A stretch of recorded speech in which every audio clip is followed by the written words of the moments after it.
ಗ್ರಹಗಳು ಒಂದು ರಾಶಿಯಿಂದ ಮತ್ತೊಂದು ರಾಶಿಗೆ ಪ್ರವೇಶ ಮಾಡಿದಾಗ ಕಾಲಪುರುಷ ಕುಂಡಲಿಯ 12 ರಾಶಿಗಳ ಮೇಲೆ ತಮ್ಮ ಪ್ರಭಾವವನ್ನು ಬೀರುತ್ತವೆ. ಇದೇ ವರ್ಷ ಅಂದರೆ 2024 ಮೇ 1ನೇ ತಾರೀಕು ಸರಿಸುಮಾರು ಮಧ್ಯಾಹ್ನ 12:15 ಗಂಟೆಗೆ ದೇವಗುರು ಮೇಷ ರಾಶಿಯಿಂದ ವೃಷಭ ರಾಶಿಗೆ ಪ್ರವೇಶವನ್ನು ಮಾಡ್ತಾನೆ. ಆಯಾ ಪ್ರದೇಶಗಳಿಗೆ ತಕ್ಕಂತೆ ಸಮಯದಲ್ಲಿ ಅಲ್ಪ ಸ್ವಲ್ಪ ಬದಲಾವಣೆ ಆಗಬಹುದು. ಈ ವೃಷಭ ರಾಶಿಯಲ್ಲಿ 1 ವರ್ಷಗಳ ಕಾಲ ಇರ್ತಾನೆ ದೇವಗುರು.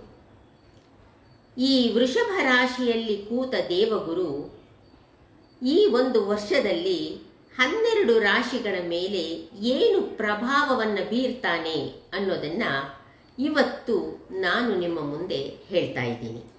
ನಾನು ಡಾಕ್ಟರ್ ಮಂದಾರ ಮಹರ್ಷಿ, ವೈಜ್ಞಾನಿಕ ಜ್ಯೋತಿಷ್ಯ, ವಾಸ್ತು ಹಾಗೂ ಅಂಕಗಣಿತ ತಜ್ಞೆ.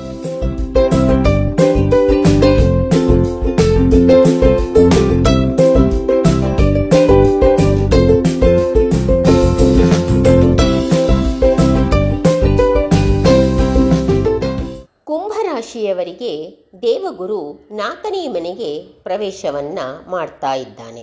ಗುರುಬಲ ಇಲ್ಲ, ಹಾಗಾಗಿ ನಷ್ಟಗಳನ್ನು ಅನುಭವಿಸುವ ಸಾಧ್ಯತೆ ಇದೆ. ಅವಮಾನಗಳನ್ನು ಕೂಡ ಎದುರಿಸಬೇಕಾಗಿ ಬರಬಹುದು. ಮನೆಯಲ್ಲಿ ಒಗ್ಗಟ್ಟು ಕಡಿಮೆಯಾಗುತ್ತದೆ. ತಪ್ಪು ಪರಿಣಾಮಗಳು ಉಂಟಾಗಬಹುದು. ಪ್ರಯಾಣದ ಸಮಯದಲ್ಲಿ ಅಪಘಾತಗಳು ಆಗುವ ಸಾಧ್ಯತೆ ಇದೆ. ತಾಯಿಗೆ ಅನಾರೋಗ್ಯ ಕಾಡಬಹುದು. ವೃತ್ತಿಯಲ್ಲಿ ಅಡಚಣೆಗಳು ಉಂಟಾಗಬಹುದು. ಬಡ್ತಿಯಲ್ಲಿ ವಿಳಂಬ ಕಂಡುಬರುತ್ತದೆ. ಕಾನೂನು ವಿವಾದಗಳು ಕೂಡ ಬರಬಹುದು. ಕುಂಭರಾಶಿಯವರಿಗೆ ಗುರು ಲೋಹಪಾದದಲ್ಲಿ ವೃಷಭ ರಾಶಿಯನ್ನು ಪ್ರವೇಶ ಮಾಡುತ್ತಾ ಇರುವುದರಿಂದ ಸಮಸ್ಯೆಗಳನ್ನು ಎದುರಿಸಬೇಕಾಗಿ ಬರುತ್ತೆ. ಹಾಗಂತ ಚಿಂತೆ ಮಾಡಿ ಕೂರಬೇಡಿ. ನಾನು ಕೊಟ್ಟಿರುವ ಪರಿಹಾರಗಳನ್ನು ಮಾಡುತ್ತಾ ಇದ್ದರೆ ಸಮಸ್ಯೆಗಳು ಸ್ವಲ್ಪ ಮಟ್ಟಿಗೆ ಕಡಿಮೆಯಾಗುತ್ತದೆ. ಕುಂಭರಾಶಿಯವರಿಗೆ ನಾನು ಕೆಲವು ಪರಿಹಾರಗಳನ್ನು ಹೇಳಲು ಬಯಸುತ್ತೇನೆ. ನಿಮ್ಮ ತಾಯಿಯೊಂದಿಗೆ ನಿಮ್ಮ ಬಾಂಧವ್ಯವನ್ನು ಚೆನ್ನಾಗಿ ಇಟ್ಟುಕೊಳ್ಳಿ. ಗುರುವಾರದ ದಿನ ತಾಯಿಗೆ ಏನಾದರೂ ನಿಮ್ಮ ಕೈಲಾದ ಕಾಣಿಕೆಯನ್ನು ಇಟ್ಟು ಆಶೀರ್ವಾದ ಪಡೆದುಕೊಳ್ಳಿ. ಯಾರಾದರೂ ವಿದ್ಯಾರ್ಥಿಗಳಿಗೆ ನಿಮ್ಮ ಕೈಲಾದಷ್ಟು ಸಹಾಯ ಮಾಡಿ. ದೇವಮಂತ್ರಿ ವಿಶಾಲಾಕ್ಷಃ ಸದಾ ಲೋಕಹಿತೇರತಃ ಅನೇಕ ಶಿಷ್ಯ ಸಂಪೂರ್ಣ ಪೀಡಾಂ ಹರತು ಮೇ ಗುರುಹು. ಈ ಗುರುಪೀಡಾ ಪರಿಹಾರ ಮಂತ್ರವನ್ನು ಪ್ರತಿದಿನ 3 ಬಾರಿ ಪಠಿಸಿ. ಈ ಪರಿಹಾರಗಳನ್ನು ಮಾಡುವುದರಿಂದ ನಿಮ್ಮ ಸಮಸ್ಯೆಗಳು ತಕ್ಕ ಮಟ್ಟಿಗೆ ಕಡಿಮೆಯಾಗುತ್ತದೆ. ಮೀನರಾಶಿಯವರಿಗೆ ದೇವಗುರು 3ನೇ ಮನೆಯಲ್ಲಿ ಪ್ರವೇಶ ಮಾಡುತ್ತಾನೆ. ನಿಮಗೂ ಕೂಡ ಗುರುಬಲ ಇಲ್ಲ, ಹಾಗಾಗಿ ಪ್ರತಿಕೂಲವಾದ ಸಂದರ್ಭಗಳು ಉಂಟಾಗಬಹುದು. ಈಗ ನೀವಿರುವ ಸ್ಥಾನವನ್ನು ಕಳೆದುಕೊಳ್ಳುವ ಸಾಧ್ಯತೆ ಇದೆ. ನಿಮ್ಮ ಪ್ರೀತಿ ಪಾತ್ರರಿಂದ ಬೇರ್ಪಡಿಕೆಯಾಗುವ ಸಂಭವ ಇದೆ, ಅಥವಾ ಬೇರ್ಪಡಿಕೆಯಾಗುವ ಭಯ ಕೂಡ ಇದೆ. ವೃತ್ತಿಯಲ್ಲಿ ಅಡೆತಡೆಗಳು ಉಂಟಾಗುವ ಸಾಧ್ಯತೆ ಇದೆ. ಅನಾರೋಗ್ಯ ಕಾಡಬಹುದು. ಆರ್ಥಿಕ ನಷ್ಟ ಅನುಭವಿಸಬೇಕಾಗಬಹುದು. ಈಗ ನೀವಿರುವ ನಿವಾಸ ಸ್ಥಳಗಳು ಬದಲಾವಣೆ ಆಗುವ ಸಾಧ್ಯತೆ ಇದೆ. ಪರೀಕ್ಷೆಗಳಲ್ಲಿ ವೈಫಲ್ಯ ಕಾಣಬಹುದು. ಗೌರವದ ಕೊರತೆ ಉಂಟಾಗಬಹುದು. ಆದರೆ ತಕ್ಷಣದ ಸುತ್ತಮುತ್ತಲಿನ ಸಂಪರ್ಕಗಳನ್ನು ಹೆಚ್ಚಾಗಿಸುವ ಸಾಧ್ಯತೆ ಇದೆ. ಬರವಣಿಗೆ ಮತ್ತು ಸಂವಹನದ ಮೂಲಕ ಲಾಭವನ್ನು ನಿರೀಕ್ಷಿಸಬಹುದು. ನಿಮ್ಮ ಉದಾರತೆ ಮತ್ತು ಸಹಿಷ್ಣುತೆ ಹೆಚ್ಚಾಗುತ್ತದೆ. ಮೀನರಾಶಿಯವರಿಗೆ ಗುರು ಸ್ವರ್ಣಪಾದದಲ್ಲಿ ವೃಷಭ ರಾಶಿಯನ್ನು ಪ್ರವೇಶ ಮಾಡುತ್ತಾ ಇರುವುದರಿಂದ 75% ಕಷ್ಟಗಳು ಕಡಿಮೆಯಾಗುವ ಸಾಧ್ಯತೆ ಇದೆ. ಮೀನರಾಶಿಯವರಿಗೆ ನಾನು ಕೆಲವು ಪರಿಹಾರಗಳನ್ನು ಹೇಳಲು ಬಯಸುತ್ತೇನೆ.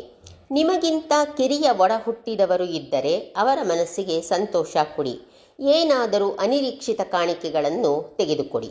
ದೇವಮಂತ್ರಿ ವಿಶಾಲಾಕ್ಷಃ ಸದಾ ಲೋಕಹಿತೇರತಃ ಅನೇಕ ಶಿಷ್ಯ ಸಂಪೂರ್ಣ ಪೀಡಾಂ ಹರತು ಮೇ ಗುರುಹು.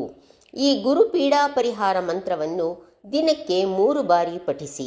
ಈ ಪರಿಹಾರಗಳನ್ನು ಮಾಡುವುದರಿಂದ ಕಷ್ಟಗಳು ಸ್ವಲ್ಪ ಮಟ್ಟಿಗೆ ಕಡಿಮೆಯಾಗುತ್ತದೆ. ಗುರು ನಿಮ್ಮ ರಾಶಿಗಳ ಮೇಲೆ ಬೀರುವ ಪ್ರಭಾವವನ್ನು ಕೇಳಿದ್ರಿ. ಇದರಲ್ಲಿ ಏನಾದರೂ ಪಾಸಿಟಿವ್ ಅಂಶ ಇದ್ದರೆ ಖಂಡಿತವಾಗಿ ಮನಸ್ಸಿಗೆ ತಗೊಳ್ಳಿ. ಏನಾದರೂ ನೆಗೆಟಿವ್ ಅಂಶಗಳು ಇದ್ದರೆ ಮನಸ್ಸಿಗೆ ತಗೊಂಡು ಯೋಚನೆ ಮಾಡಬೇಡಿ. ಇಲ್ಲಿ ನಾನು ಹೇಳಿರೋ ಪರಿಹಾರಗಳನ್ನು ಮಾಡಿಕೊಂಡ್ರೆ ಅಲ್ಪ ಸ್ವಲ್ಪ ಮಟ್ಟಿಗೆ ನಿಮಗೆ ಖಂಡಿತವಾಗಿ ರಿಲೀಫ್ ಸಿಗುತ್ತೆ. ಇವತ್ತಿನ ಈ ವಿಡಿಯೋ ನಿಮಗೆ ಇಷ್ಟ ಆಗಿದ್ದಲ್ಲಿ ಖಂಡಿತವಾಗಿ ಒಂದು ಲೈಕ್ ಕೊಡಿ ಹಾಗೂ ನಿಮ್ಮವರೊಂದಿಗೆ ಶೇರ್ ಮಾಡಿಕೊಳ್ಳಿ.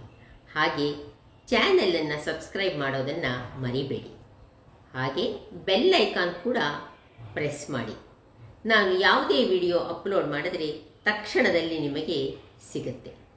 ಹಾಗೆ ನಿಮ್ಮ ಅಮೂಲ್ಯವಾದ ಕಾಮೆಂಟ್ಗಳನ್ನು ಕೊಡುವುದರ ಮೂಲಕ ನನಗೆ ಪ್ರೋತ್ಸಾಹ ಕೊಡಿ.